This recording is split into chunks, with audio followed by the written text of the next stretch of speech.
Hope you're well with whatever you're doing. Last week, I pushed myself out of my comfort zone. Up until now, you'll see that, most of my content, I sit in the purple room. So it's always this shot, or if I'm not on shot, then I just record audio. But for the first time, I decided to create some video content in public. I needed to do a few errands, do some shopping, but at the same time, I only had a specific window to actually get my content done. So I thought I'd create the content in public. And with that, there was a few. I want to talk through the technical planning of creating the content, but also the personal side, like the emotional side, the insecurities, because it was quite a big thing for me, and I learned quite a few things in the process and a few surprises which are going to stick with me. So I'll talk about more of the technical planning first. Essentially, the content I wanted to create was for TikTok.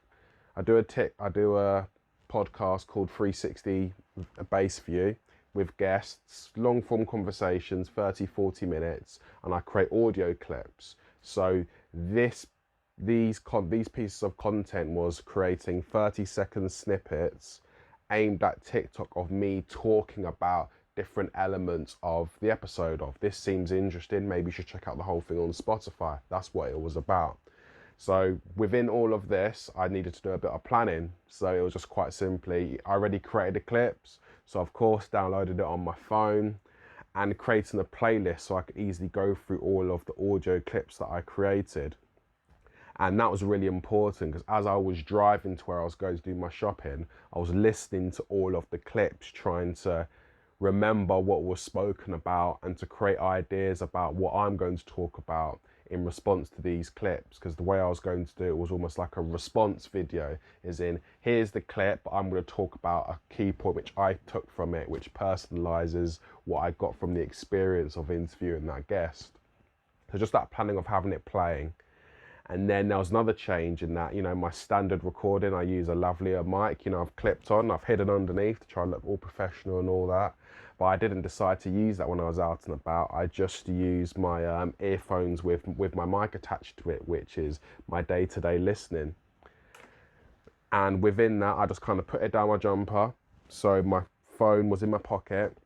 And then I just recorded using the front face camera. So the view of all of the recordings was me pretty much looking down on it because it was connected with the wire, and I was looking down, recording the content using the front facing camera, which was a bit of a compromise on quality, but I'll come back to that in a moment.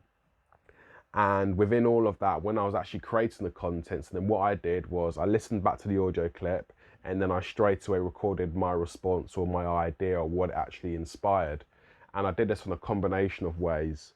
Most of the videos were recorded whilst I was on the move. So I was making sure I wasn't crossing the road, but when I had a good stretch of walking, no one was directly in front of me, I just hit record, looking down at my phone and just talking, go through the point for up to 30 seconds, some went a little bit over, but it was always in that region.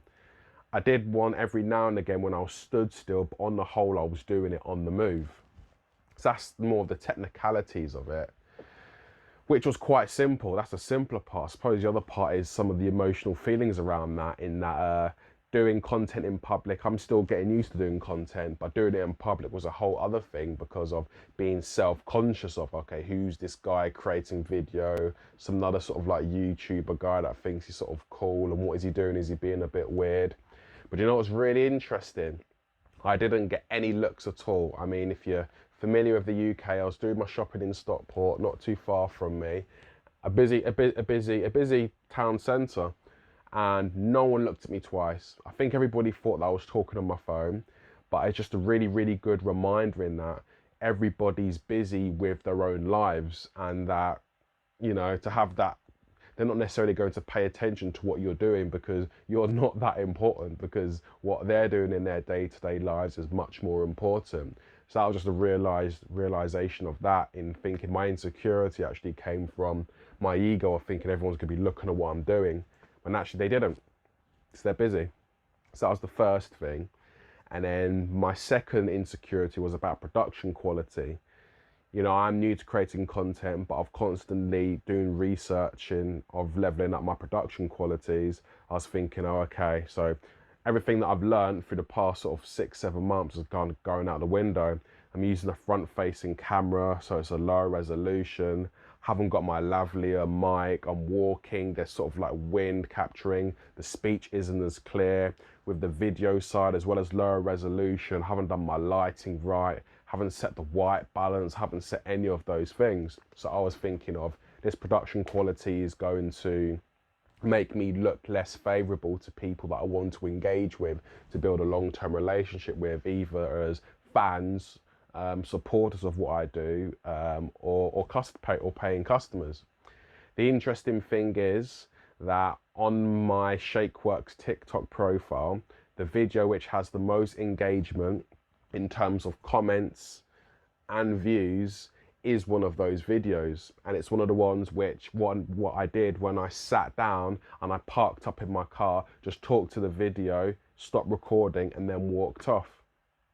And it's really interesting in that I just did it off the cuff, and that's the one which has got the best response, lowest production quality but highest level of engagement.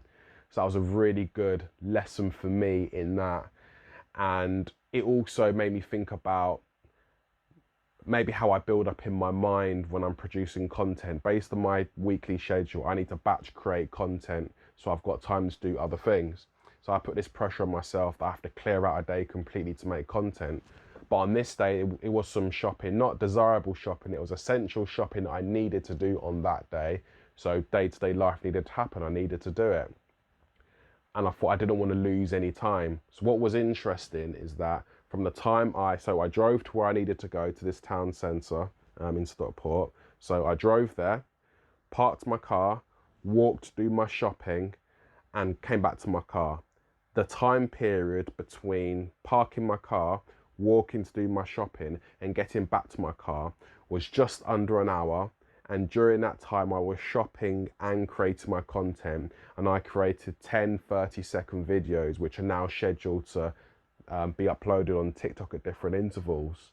It was a good lesson for me that I can create this on the move and it can be integrated into my day-to-day life, and there's no excuses, and there's always a way with a bit of planning and a bit of I don't know, a bit of humility in that just getting it done, and perfectionism, you know, is just sort of really in my head, which I'm still trying to work through. And that was my experiment from last week. So I'll probably mix it up, maybe even in these vlogs. I might be brave enough one time to even do a vlog outside, which will be a big thing for me, because even though it was a great learning experience, I'm still a bit self-conscious about creating content in public as opposed to the comfort of my box room. But I think it's a challenge that I probably need to set myself and do a vlog outside one time, especially as the weather's getting nice. It'd be quite nice to do that instead of this artificial light to make myself look half interesting on YouTube.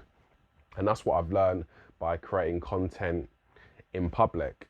Hope that's been interesting, and I'll be back with some more things that I'm up to soon. So take care.